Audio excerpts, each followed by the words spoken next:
Cthulhu. Cthulhu is the most famous being in Lovecraft's stories. He is described as a gigantic creature with a head that looks like an octopus, a strong body, and large wings on his back.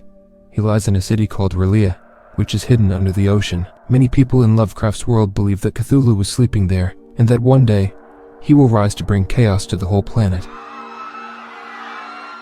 He often appears in nightmares or strange visions, which leads certain cults to worship him and hope to speed up his return. These secret groups do dark rituals and sacrifices, believing Cthulhu will reward them when he awakens. In the short story, The Call of Cthulhu, people around the world have weird dreams or moments of madness whenever R'lyeh's location changes. This hints that Cthulhu's influence spreads, even though he is asleep. Some believe he can cross into people's minds because his power works in ways humans cannot fully understand. The fear around Cthulhu is not just that he is huge and monstrous, but that his very existence shows how little humans matter in a universe ruled by vast and ancient forces. Fans of Lovecraft often see Cthulhu as a symbol of hidden darkness that can appear at any moment. Many modern games, books, and movies include references to him or beings that look like him. The idea that he is sleeping, but can awaken at any time, adds a layer of tension to many stories. Even though there are other gods in Lovecraft's works who might have more power than Cthulhu, he remains the most famous face of Lovecraftian horror. His name has become a shorthand for cosmic terror, and he stands for the fear that humanity is tiny compared to greater things lurking out of sight. Nyarlathotep. Nyarlathotep is different from many other Lovecraftian gods because he enjoys dealing with people directly. Instead of staying in a lost city or sleeping in some distant part of space, he walks among humans and can take on many forms. He can appear charming, like a leader or a prophet, and then lure entire groups into horrific acts without them knowing what they are really doing. In some stories, he shows up as a mysterious figure who promises special knowledge or power, but that is just a trap to bring about chaos. He is known by the name The Crawling Chaos, and that captures how he spreads fear and disorder wherever he goes. Unlike the others, Nyarlathotep seems to understand how humans think, and he uses that knowledge to drive them into madness or despair. He might reveal terrible truths that make people lose hope, or he could guide them to perform rituals that open doors to dangerous forces. Some say that Nyarlathotep enjoys causing torment because it amuses him, while others think he serves an even larger purpose that humans cannot figure out. In many fan works and later stories inspired by Lovecraft, Nyarlathotep keeps his trickster nature. He can pretend to be harmless or even helpful, which makes him scarier than a simple mindless beast. He is active, cunning, and patient in his plans. Cults that worship him often believe they will gain favor or protection, but they only become his pawns. Many fans see him as the most cruel among Lovecraft's gods because he does not just harm people, he makes them destroy themselves in slow and twisted ways. He enjoys the process of leading humanity down paths of doom, and this sets him apart as a very personal threat in a universe where other beings barely notice human life. Azathoth. Azathoth is seen as the ultimate power at the center of Lovecraft's universe. He's sometimes called the blind god that sleeps while all of existence unfolds as part of his dream. Some writers call him the Demon Sultan, which suggests he rules over reality without even being awake. There is a belief that if Azathoth ever opens his eyes or fully becomes aware, everything we know would end in an instant. This idea is more frightening than any normal monster, because it suggests that our entire world depends on something that does not even notice us. Azathoth does not have a form that is easy to picture. He might be a swirling mass of chaotic energy, or he might be something beyond any shape that a person can describe.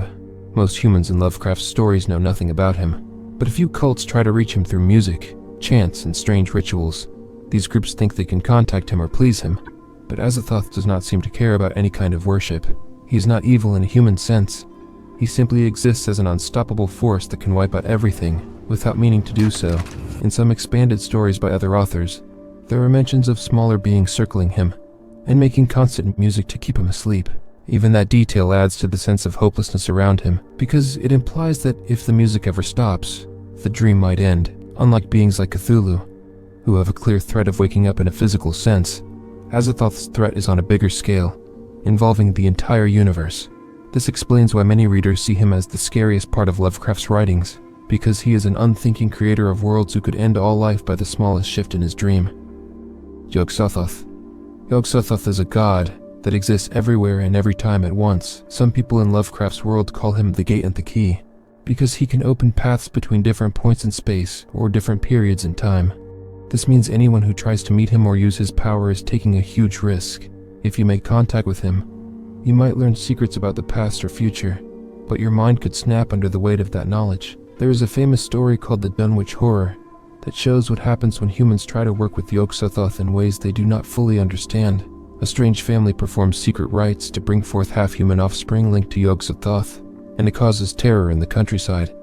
Yog-Sothoth is sometimes shown as a shifting mass of glowing orbs or strange shapes, but no one can agree on how he really looks. His presence can bend reality, and he does not care if people worship him or fear him. Some cults believe that making a deal with him can let them bypass normal limits, like traveling to other dimensions or gaining power over life and death. This is usually a very bad idea because they cannot control what they have unleashed. Yog-Sothoth might give them a glimpse of truths about the universe, but their minds and bodies suffer for it. Out of all Lovecraft's gods, he is known for being connected to the idea of forbidden knowledge. If someone studies forbidden tomes or learns dark spells to reach him, they can lose their grip on sanity. He's not active in a personal way, like Nyarlathotep, but his power can tear apart reality if someone uses it the wrong way. This makes him a massive threat to all life, since a single person's attempt to gain secret wisdom can lead to horrors no one can stop. Shub-Niggurath. Shub-Niggurath is often called the Black Goat of the Woods with 1,000 young. She's linked to strange fertility rites and dark gatherings in remote forests. Some stories describe her as a mass of tentacles and mouths, while others mention a huge cloud-like form that spits out foul creatures. Many who worship Shub-Niggurath chant her name in secret ceremonies, hoping for some favor or hidden power.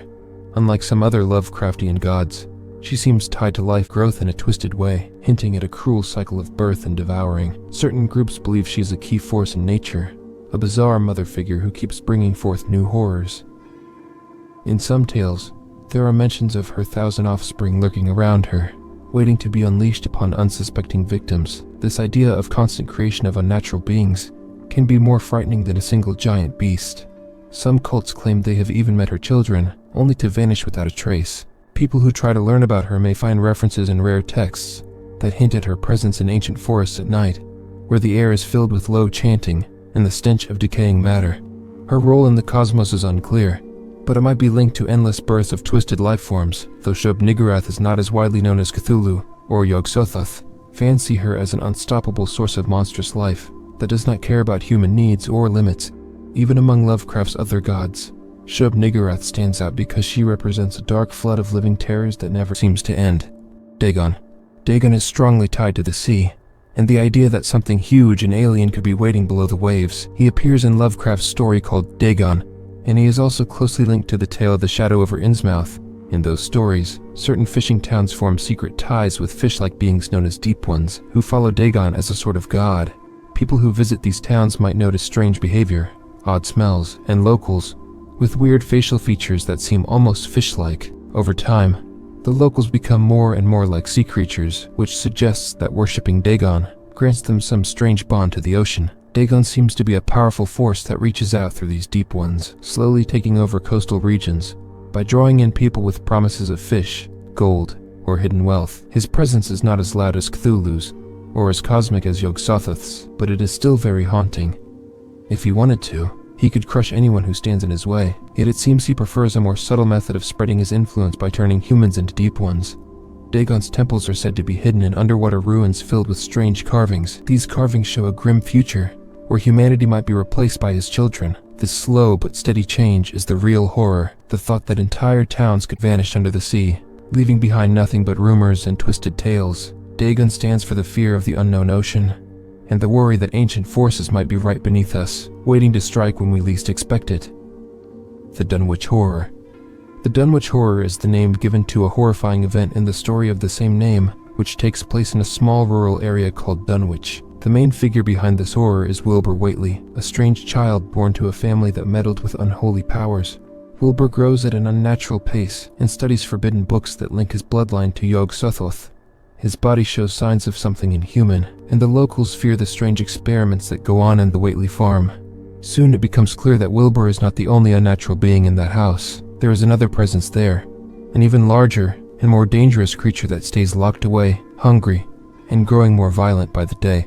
Over time, livestock are found drained of blood, and strange footprints appear in the countryside, suggesting that something invisible is roaming around. The eventual reveal of this hidden being is among the most shocking parts of Lovecraft's lore.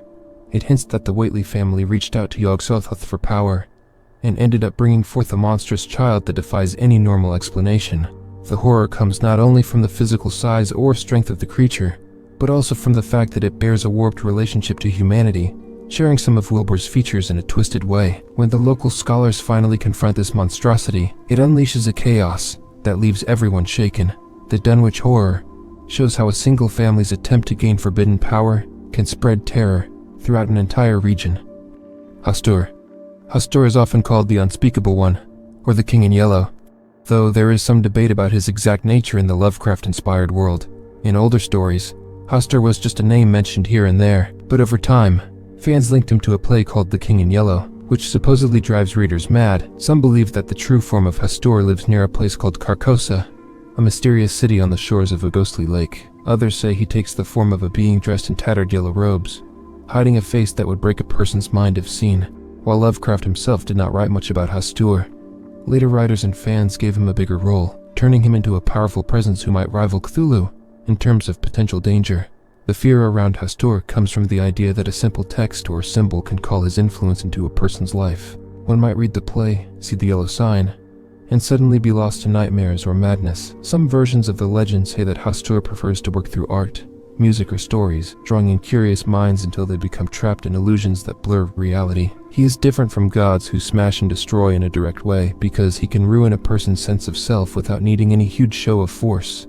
Sometimes, cults dedicated to Hastur try to spread copies of the cursed play, knowing that each new reader is another potential servant under the king. This approach makes him a quiet but very personal threat, hinting that even a simple curiosity about a strange piece of writing can drag you into something far beyond normal human experience.